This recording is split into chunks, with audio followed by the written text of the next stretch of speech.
जय हिंद प्यारे बच्चों, मैं जितेंद्र कुमार पांडे आपका स्वागत करता हूं आपके अपने ही YouTube platform target with Jitendra पर। प्यारे बच्चों, इस समय हम लोगों का शाम 6 बजे से इंग्लिश ग्रामर की सीरीज चल रही है, जिसमें मॉडल ऑक्सिलरी की क्लास चल रहे थे जो कि आज समाप्त हो गए हैं। और शाम 7 बजे से हिंदी की सीरीज चल रही है, जिसमें हम लोग काफ़ी कुछ हिंदी साहित्य में पढ़ चुके हैं। आज हम लोग इसमें देखेंगे बेटा छायावाद युग के बारे में, जो कि एक बहुत ही महत्वपूर्ण युग है। चाहे कॉम्पिटिटिव एग्ज़ाम हो, चाहे स्कूल एग्ज़ाम हो, सबके लिए महामैराथन क्लास है और एक ही क्लास में सब कुछ है। आपको कहीं अलग नहीं जाना है। महामैराथन क्लास आपको इसी में से पूरा कंप्लीट मिल जाएगा। और छायावाद युग में आपको बेहतर एक्सप्लेनेशन के साथ, बेहतर व्याख्या के साथ ये चीज़ें बताई जाएंगी। तो चलिए हम लोग शुरुआत करते हैं पहले प्रश्न से। उससे पहले अगर आप लोग चैनल पर नए हैं और अभी तक चैनल को सब्सक्राइब नहीं किए हैं तो चैनल को सब्सक्राइब कर लीजिए, बेल आइकन दबा दीजिए, जिससे आपको आने वाले समस्त महत्वपूर्ण क्लासेस की अपडेट्स मिलती रहें। चलिए हम शुरुआत करते हैं पहले क्वेश्चन से। इस क्लास को लाइक तब तक कर दीजिए। पहला क्वेश्चन है कि छायावाद युग का शुरुआत कब माना जाता है? कब से मानी जाती है छायावाद युग की शुरुआत? क्या 1910 से मानी जाती है, या 1918 से, या 1920 से, या 1936 से? तो बेटा मैं बता दूं, एक कवि थे जिनका नाम था जयशंकर प्रसाद। ये कवि भी थे और नाटककार भी थे। इनको प्रसाद के नाम से भी फेमस हैं ये। तो जयशंकर प्रसाद जी की एक रचना आती है आंसू। आंसू इनकी एक रचना है, काव्य संग्रह था, बहुत फेमस काव्य संग्रह था। ये रचना आती है 1918 में, और इसी रचना के साथ इसका आरंभ मान लिया जाता है छायावाद युग का। तो आप विकल्प बी आपका बिल्कुल सही आंसर हो जाएगा। फिर अगला प्रश्न आप लोगों का है कि छायावाद युग के या छायावाद के 4 प्रमुख स्तंभ कौन कहलाते हैं? प्रमुख स्तंभ मतलब प्रमुख कवि। तो क्या तुलसी, सूर, कबीर, रहीम थे, या फिर प्रेमचंद, द्विवेदी, भारतेंदु और निराला थे, या फिर जयशंकर प्रसाद, सुमित्रानंदन पंत, महादेवी वर्मा, सूर्यकांत त्रिपाठी निराला थे, या फिर मैथिली शरण गुप्त, हरिऔध, शुक्ल और द्विवेदी थे? तो देखिए बेटा, जो इसके 4 स्तंभ कवि माने जाते हैं वो है जयशंकर प्रसाद, सुमित्रानंदन पंत, महादेवी वर्मा और सूर्यकांत त्रिपाठी निराला। यानी प्रसाद, पंत, देवी, निराला, ऐसा भी संक्षेप में कह सकते हैं। तो सी वाला विकल्प आपका इसमें बिल्कुल सही उत्तर हो जाएगा। अब देखते हैं प्रश्न संख्या 3। प्रश्न संख्या 3 क्या कह रहा है? प्रश्न संख्या 3 कह रहा है निराला किस युग के कवि हैं? देखिए बहुत ही आसान क्वेश्चन। अगर आपने इसके पहले दूसरे नंबर वाले की व्याख्या सुनी है तो आप इसको बिल्कुल बता ले जाएंगे। द्विवेदी युग के हैं, या फिर छायावाद युग के हैं, या फिर प्रगतिवाद युग के हैं, या फिर नवगीत के युग के हैं? तो बेटा नवगीत युग कोई था ही नहीं। प्रगतिवाद, छायावाद और द्विवेदी, तो निराला जी स्तंभ कवियों में से एक माने जाते हैं। निराला जी कैसे हैं? स्तंभ कवियों में से एक माने जाते हैं। इसलिए आपका छायावाद युग का अब उत्तर बिल्कुल सही हो जाएगा। अब हम लोग चलते हैं प्रश्न संख्या 4 की ओर। प्रश्न संख्या 4 क्या कह रहा है? तो प्रश्न संख्या 4 कह रहा है बेटा कि नीरजा काव्य संग्रह किस कवि की रचना है? क्या ये महादेवी वर्मा का है, या सुमित्रानंदन पंत का है, या जयशंकर प्रसाद का है, या सूर्यकांत त्रिपाठी निराला जी का है? तो यहाँ पर बेटा बता दें कि नीरजा, निहार, सांध्य गीत, ये सभी किसकी रचनाएं हैं? ये सभी महादेवी वर्मा की हैं। यामा, ये सब इनकी रचनाएं हैं। तो विकल्प ए सही हो जाएगा। सुमित्रानंदन पंत की बात करें तो गुंजन, बीड़ा, ग्रंथि, पल्लव, ये सभी किसकी रचनाएं हैं? तो ये सभी सुमित्रानंदन पंत जी की रचनाएं हैं। जयशंकर प्रसाद की आंसू, झरना, लहर, कामायनी, ये सभी इनकी रचनाएं हैं। और सूर्यकांत त्रिपाठी निराला का अनामिका है, परिमल है, ये सभी सूर्यकांत त्रिपाठी निराला जी की रचनाएं हैं। प्रश्न संख्या 5 पर चलते हैं। प्रश्न संख्या 5 कह रहा है छायावादी कविता में किस भावना की प्रधानता होती है? क्या सामाजिक आलोचना होती है, या देश प्रेम होता है, या रहस्यवाद और आत्माभिव्यक्ति होती है, या फिर तर्कशीलता होता है? तो बेटा छायावादी कविता में रहस्यवाद और आत्माभिव्यक्ति बहुत ज़्यादा देखने को मिलती है। ऑप्शन नंबर सी यानी सी वाला विकल्प आपका बिल्कुल सही उत्तर हो जाएगा। अब इसके बाद में हम लोग चलते हैं प्रश्न संख्या 6। प्रश्न संख्या 6, अच्छा रहस्यवाद क्या है? तो रहस्यवाद आत्मा और परमात्मा के संबंध को दर्शाता है। अब प्रश्न नंबर 6 कह रहा है कि कर्मवीर पत्रिका किससे संबंधित थी? क्या है जयशंकर प्रसाद जी से संबंधित थी, या फिर निराला जी से संबंधित थी, या फिर द्विवेदी जी से संबंधित थी, या फिर महादेवी वर्मा से संबंधित थी? निराला मतलब सूर्यकांत त्रिपाठी निराला, और द्विवेदी मतलब महावीर प्रसाद द्विवेदी। तो ये बेटा जो कर्मवीर पत्रिका थी ये निराला जी से थी। सूर्यकांत त्रिपाठी निराला जी। बी वाला विकल्प आपका बिल्कुल सही उत्तर हो जाएगा। कमेंट सेक्शन में आप लोग भी उत्तर बताते रहें और जल्दी जल्दी आंसर करते रहें। प्रश्न संख्या 7 क्या कह रहा है? प्रश्न संख्या 7 कह रहा है कि यामा किसकी रचना है? क्या महादेवी वर्मा की है, या प्रसाद जी की है यानी जयशंकर प्रसाद की, या सुमित्रानंदन पंत की है, या सूर्यकांत त्रिपाठी निराला जी की है? तो बेटा बात करें यामा किसकी रचना है? महादेवी वर्मा जी की रचना है और इनकी बहुत ही प्रसिद्ध रचना है, इसलिए आपका ए वाला विकल्प बिल्कुल सही जवाब हो जाएगा। प्रश्न संख्या 8 क्या कह रहा है? तो प्रश्न संख्या 8 कह रहा है छायावाद युग में भाषा शैली कैसी थी? कठिन संस्कृत निष्ठ थी, या फिर सरल बोलचाल की भाषा थी, या फिर उर्दू मिश्रित भाषा थी, या फिर अंग्रेजी आधारित भाषा थी? तो अगर हम लोग बेटा बात करें छायावाद युग की, तो छायावाद युग में संस्कृत निष्ठ थी और इसलिए भाषा में कठिनता का भाव भी आ गया है, तो ए वाला विकल्प बिल्कुल सही उत्तर हो जाएगा। प्रश्न संख्या 9 कह रहा है, बहुत अच्छा है, एक लाइन है कि मैं ऐलान हूँ ये छायावाद है। मैं ऐलान हूँ यह छायावाद है। किस कथन के माध्यम से छायावाद को समझाया गया है? किसके द्वारा? मैथिली शरण गुप्त के द्वारा, या फिर रामचंद्र शुक्ल के द्वारा, या फिर आचार्य नंद दुलारी वाजपेयी जी के द्वारा, या फिर नामवर सिंह के द्वारा? तो बेटा ये किसके द्वारा समझाया गया है? तो ये समझाया गया है आचार्य नंद दुलारे वाजपेयी जी के द्वारा। सी वाला विकल्प बिल्कुल सही है। ये कथन मैं ऐलान हूँ यह छायावाद है आचार्य नंद दुलारे वाजपेयी जी का है। प्रश्न संख्या 10 कह रहा है बेटा, प्रश्न संख्या 10 है कि गीत काव्य का पुनर्जागरण किस युग की विशेषता है? तो ये किस युग की विशेषता है? क्या ये भारतेंदु युग की है, या फिर द्विवेदी युग का है, या फिर छायावाद युग का है, या फिर प्रयोगवाद युग का है? किस युग का है बेटा? तो गीत काव्य का पुनर्जागरण छायावाद युग को ही कहा जाता है। सी वाला विकल्प आपका बिल्कुल सही हो जाएगा, क्योंकि इसमें गीत बहुत लिखे गए, कविता में गीत बहुत ज़्यादा लिखे गए हैं। अगर अब हम लोग चलते हैं बेटा प्रश्न संख्या 11 पर, लेकिन इससे पहले अगर अब तक आपने क्लास को लाइक नहीं किया है तो 10 क्वेश्चन देख चुके हैं और आपको समझ में आ गया होगा कि प्रश्न बहुत शानदार हैं। तो क्लास को एक बार सब लोग लाइक कर दीजिए। और क्वेश्चन नंबर 11 कह रहा है कामायनी महाकाव्य किसकी रचना है? तो कामायनी महाकाव्य क्या पंत जी का है यानी सुमित्रानंदन पंत, या फिर निराला जी का है यानी सूर्यकांत त्रिपाठी निराला, या फिर जयशंकर प्रसाद, या फिर महादेवी वर्मा? तो कामायनी तो हम सब जानते हैं कि जयशंकर प्रसाद जी की रचना है, लेकिन प्रश्न अगर पूछ लिया जाए कि कामायनी में कुल कितने सर्ग हैं, सर्ग मतलब खंड, भाग, कांड, तो कितने हैं बेटा? तो कामायनी में सर्गों की संख्या 15 है, इसे भी आप लोग याद रखिएगा। अब हम लोग चलते हैं क्वेश्चन नंबर 12 की ओर। क्वेश्चन नंबर 12 कह रहा है कि पुष्प की अभिलाषा कविता के रचयिता कौन है? पुष्प की अभिलाषा आप लोग याद कीजिए, चाह नहीं मैं सुरबाला के गहनों में गूथा जाऊं, चाह नहीं प्रेमी माला में बिंध ललचाऊं, जो भी है कविता मतलब आप लोग जानते हैं। तो वो जो पुष्प की अभिलाषा है, अंत में पुष्प क्या कहता है? मुझे तोड़ लेना बनमाली उस पथ पर तुम देना फेंक, जिस पथ मातृभूमि पर शीश चढ़ाए जाने वीर अनेक, जो भी है कविता। थोड़ा सा इस समय मिस हो रहा है मुझसे कुछ लाइनें। तो इसके कौन है? पंत जी हैं, या निराला जी हैं, या मैथिली शरण गुप्त हैं, या माखनलाल चतुर्वेदी हैं? तो बेटा पुष्प की अभिलाषा ये लिखा है माखनलाल चतुर्वेदी जी ने। ऑप्शन नंबर डी यानी डी वाला विकल्प आपका बिल्कुल सही जवाब हो जाएगा। अब देखते हैं प्रश्न संख्या 13 क्या कह रहा है। तो प्रश्न संख्या 13 है छायावाद में आत्मा का सौंदर्य किसकी विशेषता है? क्या महादेवी वर्मा का है, या जयशंकर प्रसाद का है, या सूर्यकांत त्रिपाठी निराला का है, या सुमित्रानंदन पंत जी का है? तो बेटा अगर हम लोग बात करें इससे तो किसकी विशेषता है ये? छायावाद में आत्मा का सौंदर्य सबसे बेहतर दिखाया है महादेवी वर्मा जी ने। ऑप्शन नंबर ए आपका बिल्कुल सही जवाब हो जाएगा। प्रश्न संख्या 14 चलते हैं।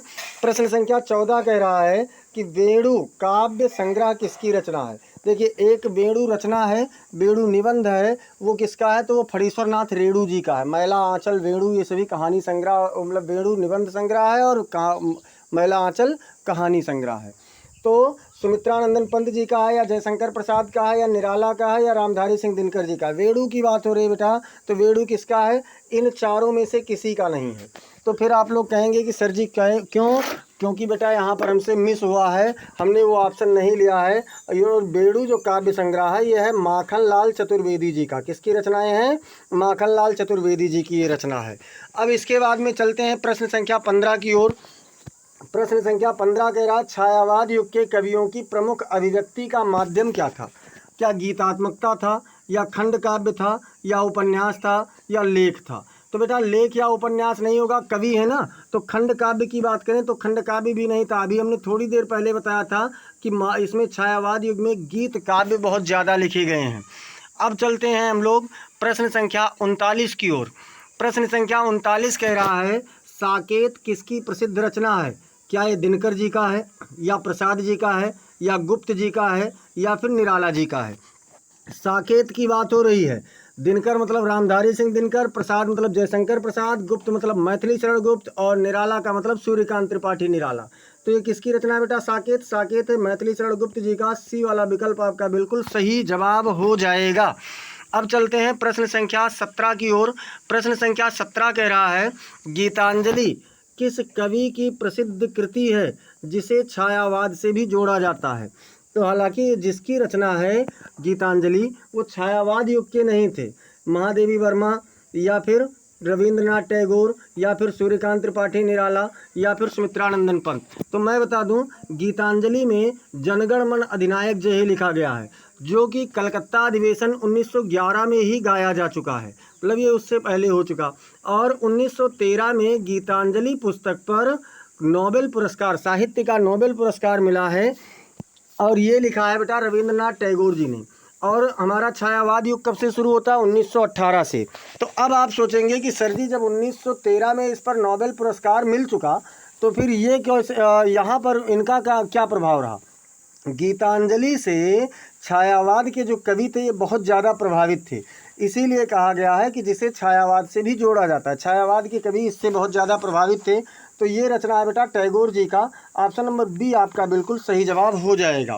क्वेश्चन नंबर 18 कह रहा है कि अनामिका किस कवि की रचना है? अनामिका किस कवि की रचना है? क्या प्रसाद जी का है, या महादेवी वर्मा का है, या सूर्यकांत त्रिपाठी निराला का है, या फिर रामधारी सिंह दिनकर जी का है?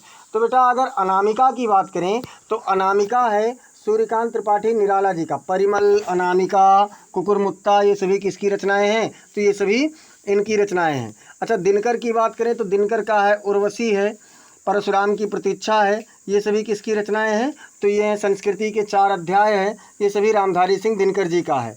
महादेवी वर्मा का आप जानते ही हैं, निहार, नीरजा, संध्या गीत और यामा, ये सभी किसकी रचनाएं हैं? तो ये सही महादेवी वर्मा की है। जयशंकर प्रसाद का आंसू, झरना, लहर, कामायनी, ये सब तो है ही।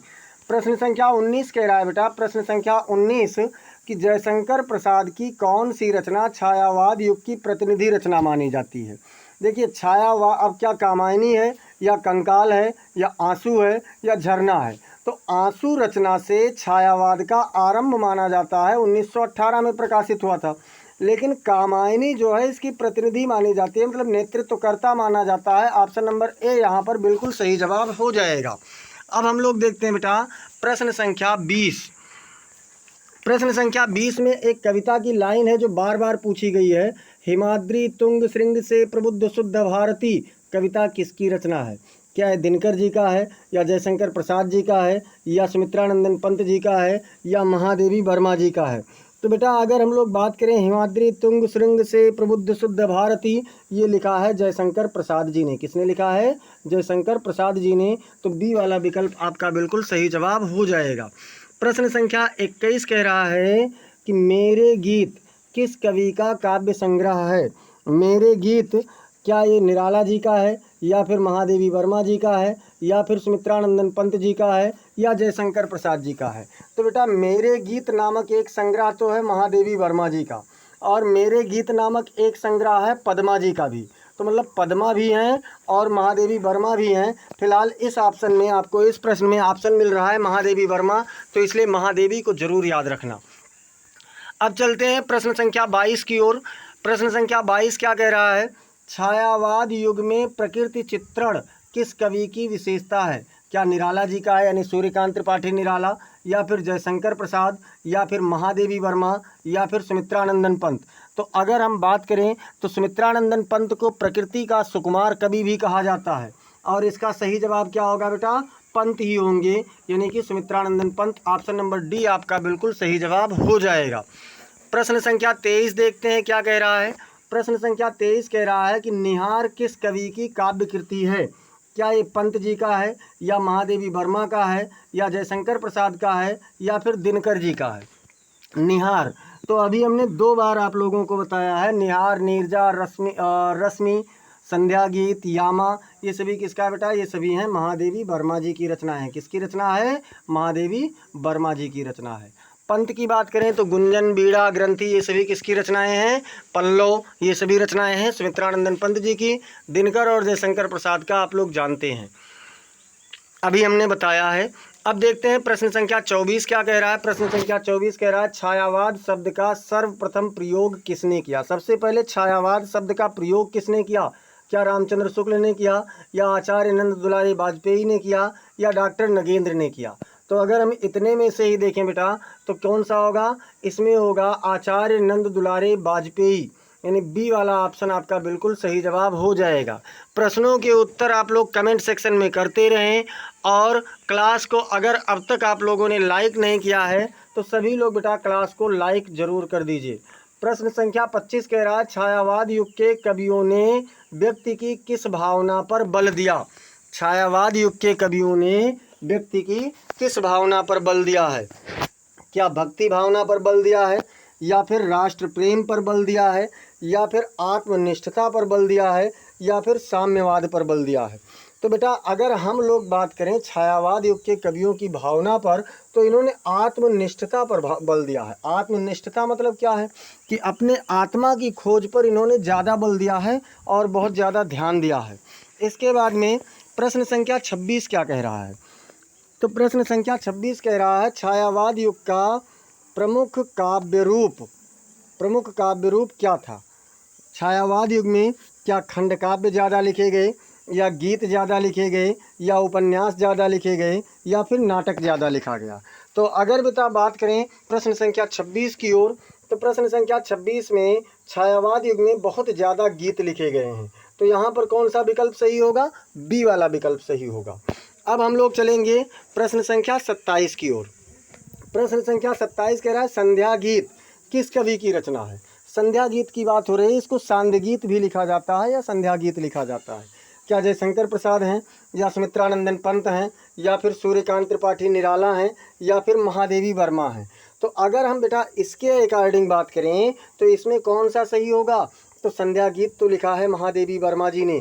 और कौन कौन सी रचनाएं हैं बता दीजिए। तो निहार है, नीरजा है, रश्मि है, ये यामा है, ये सभी किसका है, महादेवी वर्मा का है।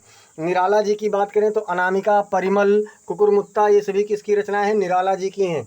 सुमित्रानंदन पंत जी की बात करें तो सुमित्रानंदन पंत का है वीणा, गुंजन, ग्रंथि, पल्लव, ये सभी किसकी रचनाएं बेटा, तो ये सभी रचनाएं हैं। और एक सुमित्रानंदन पंत जी की एक बहुत ही महत्वपूर्ण रचना है जिस पर उन्हें साहित्य अकादमी पुरस्कार मिला है। कौन सी रचना है, कमेंट सेक्शन में आप लोग बता दीजिए।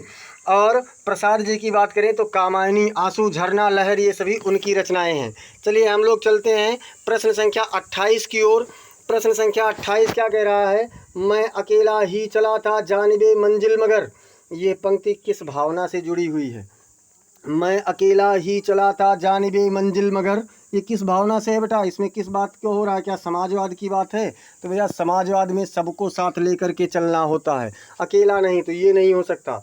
रहस्यवाद की बात है तो रहस्यवाद में ईश्वर मतलब आत्मा और परमात्मा की बात होती है, ये भी नहीं हो सकता।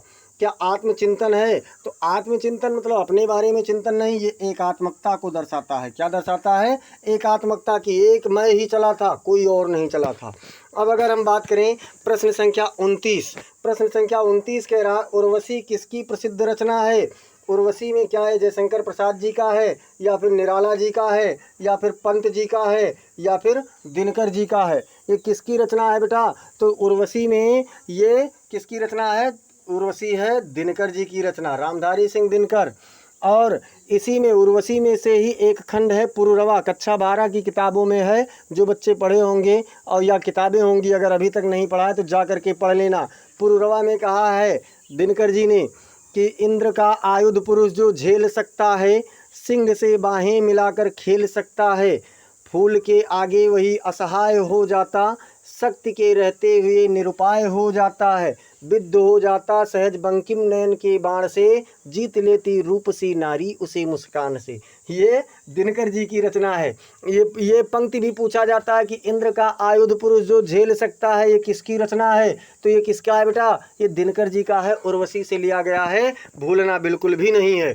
अब हम लोग देखते हैं प्रश्न संख्या 30 की ओर। प्रश्न संख्या 30 कह रहा है, छायावाद की मूल प्रवृत्ति क्या थी? क्या राष्ट्रभक्ति था, या फिर रहस्यवाद, प्रकृति सौंदर्य और आत्माभिव्यक्ति था, या फिर नारी जागरण था, या फिर भक्ति भावना था? तो बेटा भक्ति भावना तो भक्ति काल में हुआ है। नारी जागरण की बात करें तो ये भी इसमें नहीं हुआ है, और राष्ट्रभक्ति की इतनी ज़्यादा बात नहीं की गई है। इसमें रहस्यवाद, प्रकृति सौंदर्य और आत्माभिव्यक्ति की बात बहुत ज़्यादा की गई है। तो बी वाला ऑप्शन आपका बिल्कुल सही जवाब हो जाएगा। आप लोग कमेंट सेक्शन में उत्तर करते रहिए, कमेंट सेक्शन में आप आंसर बताते रहिए, और क्लास को आप सभी लोग लाइक कर दिया कीजिए, सभी लोग क्लास को लाइक कर दें। कह रहे हैं नीरजा किस कवि की काव्य कृति है? क्या ये सुमित्रानंदन पंत जी का है, या फिर जयशंकर प्रसाद जी का है, या फिर महादेवी वर्मा जी का है, या फिर निराला जी का है? तो इन समस्त कवियों की रचनाओं को मैंने कम से कम 4 बार आप लोगों को अब तक बता दिया। तो नीरजा किसका है बेटा? नीरजा है महादेवी वर्मा जी का। सी वाला विकल्प आपका बिल्कुल सही उत्तर हो जाएगा। अब चलते हैं प्रश्न संख्या 32 की ओर। प्रश्न संख्या 32 क्या कह रहा है? प्रश्न संख्या 32 कह रहा है, छायावाद युग की प्रमुख आलोचना क्या रही है? क्या इसमें देशभक्ति की कमी रही है? तो हाँ बिल्कुल रही है बाबू, यहाँ पर देशभक्ति की बहुत ज़्यादा बात नहीं की गई है। क्या रहस्यवाद की अधिकता रही है? तो हाँ ये भी बिल्कुल रहा है। ये आत्मा और परमात्मा के संबंध को दर्शाया गया है, आप लोग श्रद्धा मनु पढ़ करके देख लेना।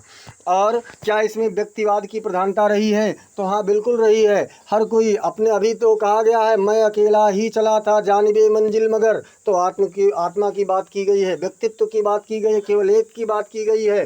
तो इसलिए यहाँ पर क्या हो जाएगा? सभी हो जाएगा। डी वाला ऑप्शन आपका बिल्कुल सही जवाब हो जाएगा। प्रश्न संख्या 33 क्या कह रहा है? प्रश्न संख्या 33 कह रहा है, महादेवी वर्मा को किस उपाधि से सम्मानित किया गया है? क्या उन्हें कविता सम्राज्ञी कहा गया, या फिर आधुनिक मीरा कहा गया, या फिर शब्द साधक कहा गया, या फिर छायावाद की जननी कहा गया? तो ये प्रश्न बेटा पूछा गया प्रश्न है, और महादेवी वर्मा जी को आधुनिक मीरा का नाम दिया गया है। क्या कहा गया है? आधुनिक मीरा कहा गया है। बाकी कविता सम्राज्ञी, शब्द साधक और छायावाद की जननी, ये सभी क्या हैं? ये सभी गलत हैं, इन पर ध्यान मत देना। प्रश्न संख्या 34 क्या कह रहा है?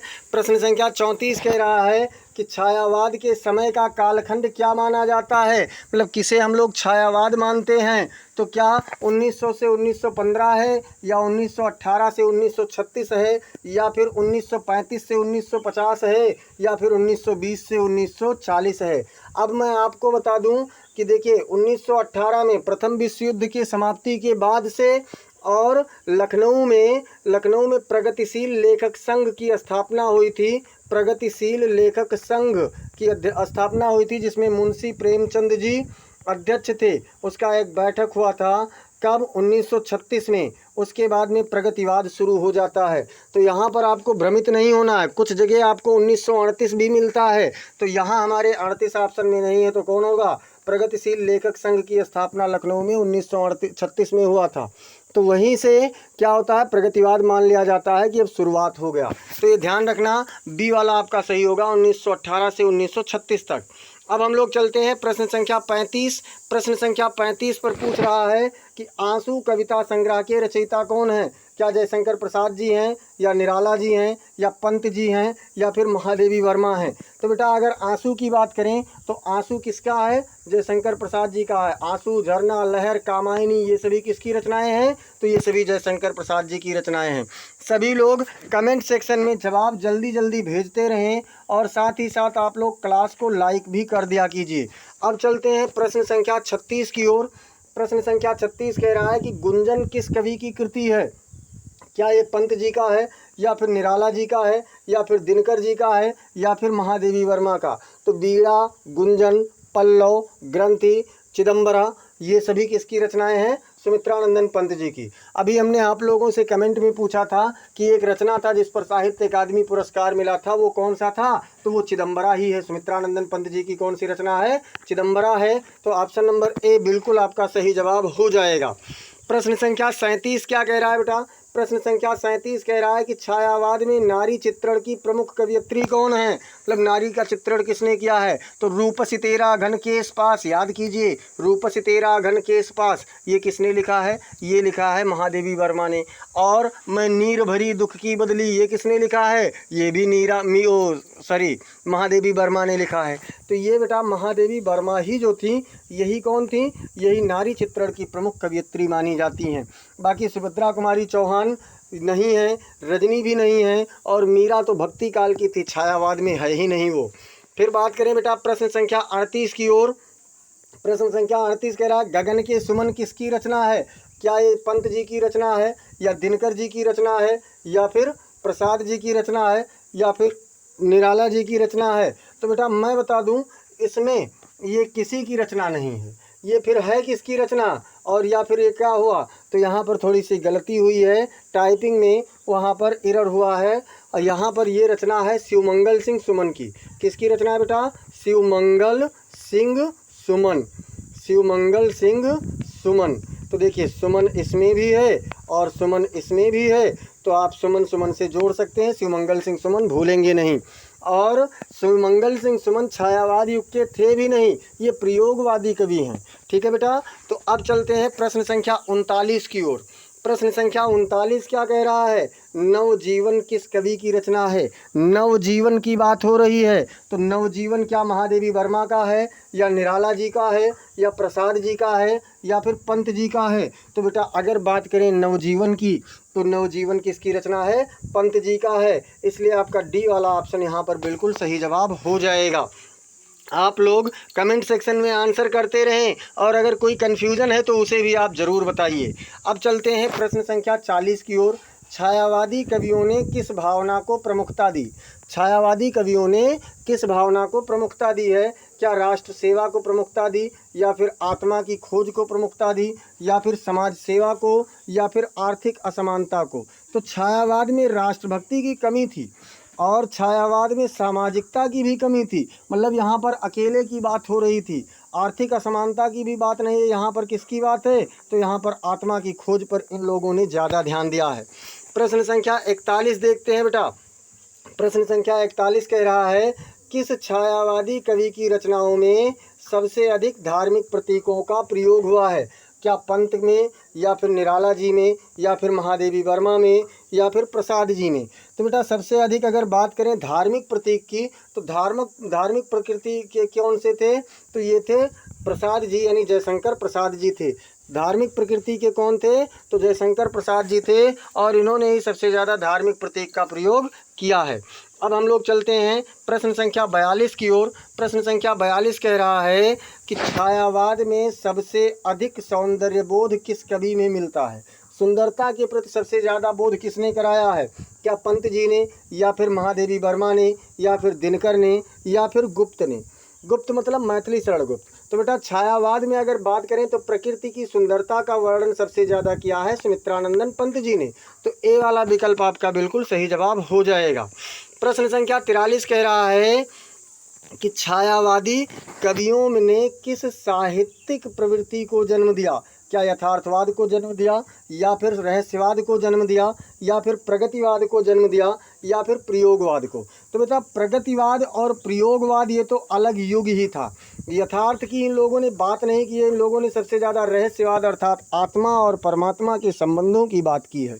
तो ये क्या है? रहस्यवाद वाला कौन सा हो जाएगा? बी वाला विकल्प आपका बिल्कुल सही जवाब हो जाएगा। प्रश्न संख्या 44 कह रहा है कि छायावादोत्तर का क्या अर्थ है? छायावाद के पहले का युग, या फिर छायावाद के बाद का युग, या फिर छायावाद के साथ का युग, या फिर छायावाद का विरोध? तो बेटा बात करें अगर, तो ये क्या है? छायावाद के बाद का युग है। छायावादोत्तर मतलब छायावाद के बाद का युग है। तो ऑप्शन नंबर बी आपका बिल्कुल सही जवाब हो जाएगा। अब हम लोग चलते हैं बेटा प्रश्न संख्या 45। प्रश्न संख्या 45 पर पहुंच गए हैं। अब तक जिन लोगों ने क्लास को लाइक नहीं किया है, क्लास को ज़रूर लाइक कर दीजिए। छायावादी कवियों में ने प्रेम को किस रूप में प्रस्तुत किया है? क्या इन्होंने सांसारिक प्रेम की बात की है, या आध्यात्मिक प्रेम की बात की है, या राजनैतिक प्रेम की बात की है, या फिर कामुकता की बात की है, कामुक प्रेम की? तो बेटा इन लोगों ने आध्यात्मिक प्रेम की बात की है, ईश्वर से प्रेम की बात की है, लेकिन वो भी आत्मा और परमात्मा का संबंध दर्शाते हुए बात किया है। तो इसलिए बी वाला ऑप्शन आपका बिल्कुल सही हो जाएगा। प्रश्न संख्या 46 क्या कह रहा है? प्रश्न संख्या 46 कह रहा है युगवाणी किसका काव्य संग्रह है? युगवाणी तो ये क्या पंत का है, या फिर निराला का है, या फिर प्रसाद जी का है, या फिर महादेवी वर्मा का है? तो युगवाणी, युगांत ये सभी किसकी रचनाएं हैं? पंत जी की रचना है। ए वाला विकल्प आपका बिल्कुल सही जवाब हो जाएगा। अब चलते हैं, देखते हैं प्रश्न संख्या 47 क्या कह रहा है।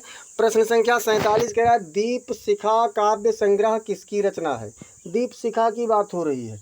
क्या ये पंत जी का है, यानी सुमित्रानंदन पंत, या फिर सूर्यकांत त्रिपाठी निराला, या फिर रामधारी सिंह दिनकर, या फिर जयशंकर प्रसाद? तो बेटा दीप शिखा की बात करें तो दीप शिखा किसकी रचना है? तो दीप शिखा महादेवी वर्मा जी की रचना है, और महादेवी वर्मा जी ऑप्शन में नहीं है। तो इसमें हम लोग इसका उत्तर ऐसे ही जान लेंगे कि किसकी रचना है। तो यह है महादेवी वर्मा जी की रचना, महादेवी वर्मा जी की रचना है। अब चलते हैं प्रश्न संख्या 48 की ओर। प्रश्न संख्या 48 क्या कह रहा है? मैं नीर भरी दुख की बदली कविता किसकी रचना है? अभी मैंने बताया था रूपसी तेरा घन के इस पास, और मैं नीर भरी दुख की बदली, ये सब किसकी रचनाएं हैं? तो ये सभी हैं बेटा महादेवी वर्मा जी की रचना। किसकी रचना है? महादेवी वर्मा जी की। तो ए वाला विकल्प आपका बिल्कुल सही जवाब हो जाएगा। प्रश्न संख्या 49 क्या कह रहा है? प्रश्न संख्या 49 कह रहा है ज्योत्सना किसकी कविता है? ज्योत्सना क्या ये निराला जी की कविता है, या फिर महादेवी वर्मा की कविता है, या फिर सुमित्रानंदन पंत की कविता है, या फिर प्रसाद जी की कविता है? तो बेटा ज्योत्सना की बात करें तो ज्योत्सना किसकी कविता है? सुमित्रानंदन पंत जी की कविता है। अब हम लोग बात करेंगे प्रश्न संख्या 50 और इस सेशन का लास्ट प्रश्न कह रहा है छायावाद में भाषा शैली कैसी रही? क्या संस्कृत निष्ठ रहा, या फारसी मिश्रित रहा, या उर्दू प्रधान रहा, या आम बोलचाल की भाषा रही? तो बेटा छायावाद में संस्कृत निष्ठ भाषा का प्रयोग हुआ है, यानी ऑप्शन नंबर ए आपका बिल्कुल सही जवाब हो जाएगा, ए वाला। अब बेटा अगर अब तक आप लोगों ने क्लास को लाइक नहीं किया है तो लाइक कर दीजिए। चैनल को अगर सब्सक्राइब नहीं किए हैं तो चैनल को आप सब्सक्राइब करके बेल आइकन दबाना ना भूलें, जिससे आने वाले समस्त क्लासेस की महत्वपूर्ण अपडेट्स आपको मिलती रहें। और आप लोग इसे अपने मित्रों के पास शेयर करके सजेस्ट करें कि वह भी देखें, अच्छी क्लास लगे। और कमेंट सेक्शन में आप लोग ज़रूर बताइए कि आपको क्लास कैसी लगी और आप लोगों के कुल कितने प्रश्न सही हुए। चलिए मिलते हैं फिर कल शाम 6 बजे ग्रामर में कुछ महत्वपूर्ण प्रीपोजिशन के उपयोग के साथ। तब तक के लिए जय हिंद, जय भारत।